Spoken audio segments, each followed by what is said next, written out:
बिस्मिल्लाहिर्रहमानिर्रहीम।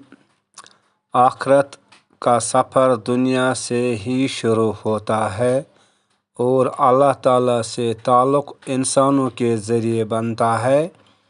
हम गुनाह इंसानों के साथ करते हैं, जो नेकी करनी है इंसानों के साथ, सखावत इंसानों के साथ, रहम इंसानों के साथ, सलूक इंसान के साथ, मोहब्बत व नफ़रत इंसान के साथ, अहकाम इलाही इंसानों के साथ अमल में आएंगे। नमाज इंसानों के साथ मिलकर पढ़नी है। उम्मत इंसानों का इज्तिमा है। कौम इंसानों की वहदत है। इंसान किसी मुकाम पर तन्हा नहीं, तन्हाई में इंसानों की यादें हैं।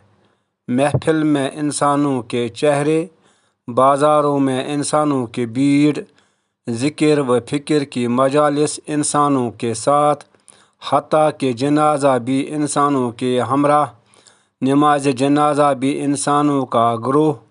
अगर कोई इंसान तन्हा इबादत में मसरूफ़ हो जाए तो कुछ ही अरसा बाद उसके गिर्द हुजूम इकट्ठा हो जाएगा। मस्जिद बन जाएगी, खानकाह बन जाएंगी, लंगर खाने खुल जाएंगे और तन्हाइयों में रहने वाला मीर मजलिस बनकर रह जाएगा। ज़िंदगी इज़हार ज़ात है।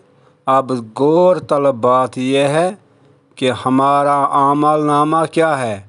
हमारे गिरदो पेश के इंसानों से ताल्लुकात का नतीजा माँ बाप की खिदमत नेकी है, मोहताजों की खिदमत नेकी है, वफ़ा नेकी है और इसी तरह इसके बरअक्स बदी।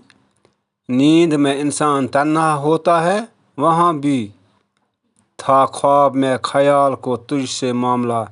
नींद में नेकी से महरूम होता है और नींद में इंसान बदी से बच जाता है। इंसान का हर अमल दूसरे इंसान से मुतल्लिक़ है।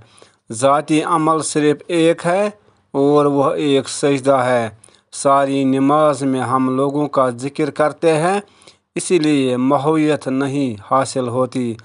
मसलन इन लोगों का ज़िक्र जिन पर अल्लाह का इनाम हुआ, उनका जिन पर उसका गज़ब हुआ। गुमराह लोगों का ज़िक्र, मुखलिसीन व सालिहीन का ज़िक्र, हज़रत इब्राहीम अला नबीना अलैहिस्सलातु वस्सलाम और उनकी आल का ज़िक्र, वालिदैन का ज़िक्र, औलाद का ज़िक्र और अपने प्यारे नबी अकरम सल्लल्लाहु अलैहि वसल्लम और आपकी आल पाक का ज़िक्र, ये सब अज़कार है। इंसानों के मुख्तलिफ रूप है उनका ज़िक्र और इसी अंदाज से ज़िक्र इबादत है। बस मेरी इबादत इंसानों के ज़िक्र, इंसानों के तक़र्रुब, इंसानों से सलूक, उनसे रहनुमाई हासिल करने के असलूब, उनकी कोताहियों, गफलतों और गुमराहियों से बचने के आदाब का नाम है। मेरी महवियत और तन्हाई सिर्फ़ सजदा है, इसलिए ये ज़रूरी है कि सजदा कभी क़ज़ा न हो और इंसानों से हुस्न सलूक जारी रहे ताकि दिल को सुकून मिल जाए। अपने सुकून क़ल्ब का कुछ एहतमाम कर इस खाने खुदा से कुदरत निकाल दे। वमा अलैना इल्लल बलाग।